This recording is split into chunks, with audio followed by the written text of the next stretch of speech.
నమస్తే NCN news కి స్వాగతం. నా పేరు హరిప్రియ. ముందుగా బులెటిన్ లో హెడ్లైన్స్.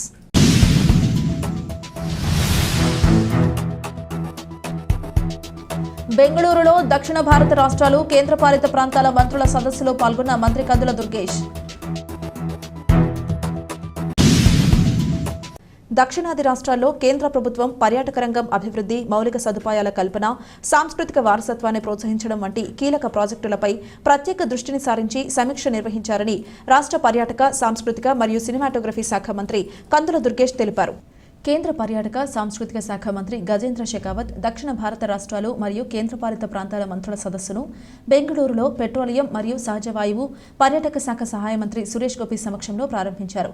ఈ సదస్సుకు పర్యాటక మంత్రిత్వ శాఖ, దక్షిణ భారత రాష్ట్రాల నుండి పర్యాటక మంత్రులు, లెఫ్టినెంట్ గవర్నర్లు పాల్గొన్నారు. ఈ సమావేశంలో వివిధ పర్యాటక సంబంధిత ప్రాజెక్టులపై దృష్టి సారించారు.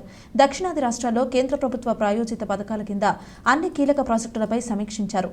ఈ కార్యక్రమాలు పర్యాటక మౌలిక సదుపాయాలను అభివృద్ధి చేయడం మరియు సాంస్కృతిక వారసత్వాన్ని ప్రోత్సహించడం లక్ష్యంగా పెట్టుకున్నాయి. దక్షిణాది రాష్ట్రాల్లో పర్యాటక సంబంధిత మౌలిక సదుపాయాలను మెరుగుపరచడంపై దృష్టి సారించడం జరిగిందన్నారు. ముఖ్యంగా ఈ సమావేశం యొక్క ఫలితం పర్యాటక పరిశ్రమను గణనీయంగా ప్రభావితం చేస్తుందన్నారు. దేశీయ, అంతర్జాతీయ స్థాయిలో పర్యాటక రంగ అభివృద్ధి, సాంస్కృతిక వారసత్వాన్ని కాపాడటం మరియు స్థిరమైన అభివృద్ధిని ప్రోత్సహించడం జరుగుతుందన్నారు.